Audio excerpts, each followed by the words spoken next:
Often in companies, we create a strategy, but we don't want to actually practice. We don't want to have to rely on each other in order to go through the change.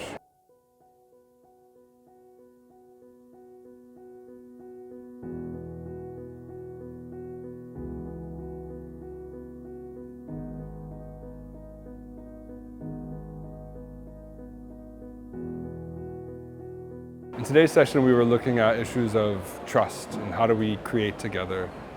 How do we practice and rehearse the change that we're seeking to implement? So earlier today, Agnes, the dancer, and myself, at face value, we're creating a set of steps, a technique, a movement. What we were really creating was conditions for a room of 100 plus people to commit. What are we committing to? What is the purpose? How do we do this together? So the main takeaways from my session were that if we want to create stable energy, sustainable energy, to really sustain ourselves in our performance over time, that we have to become more intentional, and for that first more aware of where our energy is currently going and how we decide to replenish that energy as well, right? Because every day we make certain choices. We set priorities. Where do we want to spend our energy, and where do we maybe have to be a bit more conscious of what we decide to do and what not.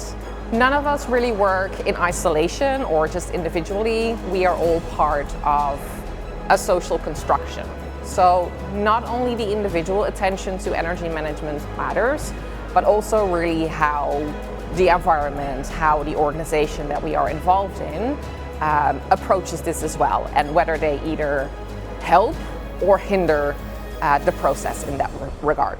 The main takeaways from my session, which is titled Between the Rock and the Whirlpool, are about three things fundamentally. First, the difference or polarity is just energy waiting to be unlocked. And we will be working with how do you unlock that through a structured process of a dilemma navigation. Second thing that is a takeaway is that we know that dilemmas repeat themselves.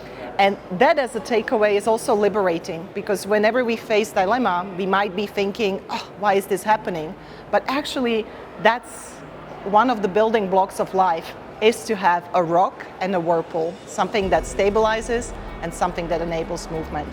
And then a third thing, last takeaway from this session, is that you can actually shift something that feels stuck into more generative space by an inquiry, by asking questions around how might we be pretending that we have resolved this even though it's not working, or what are we willing to give up for this to be more generative in the future. Main takeaways from my session was that there is an underlying development, or we could say evolution, of mindset, of consciousness and value systems. And the big organizations are usually having many different tribes, different departments who has very, very different culture. And we can measure that, and if we can measure that, then we can help what kind of polarities can be resolved from a higher point of view. It landed, or what the takeaways were the questions that people were asking me. And what was interesting about the questions is that none of the questions were, wait, I didn't understand your point about this or this word or that word or this. So the questions were quite interesting, and it felt like people accepted the basic premise, but then they were like, let's go deeper and let's now talk about the consequences of these ideas. So that was interesting for me, and I'm also just in the future moving forward. So my main takeaway was I'm just very curious about what happens next, basically, and whether or not the talk, which is very brief, was an invitation into a larger conversation. People had the chance to make an inner travel between three archetypical forces that are important for the life of each individual and organization, which are dream as the source of our purpose, the connection with the higher self, order, which is the proper context in which we live and in which we can have the dreaming come true, and action, which is the realizing power of any dream. And they have been able to face their polarity between dream and roots. We need both, as well as we need order and chaos. We need both, and again we need action, but also we need stillness.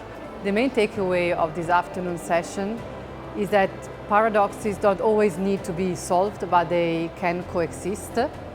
We explored this takeaway through our hands, so it was a creative workshop, and participants had the opportunity to co-create a t-shirt. Paradoxes coexisted by juxtaposing different textures, colors, accessories that could strike one as irreconcilable, but in fact created a discordant harmony of paradoxes.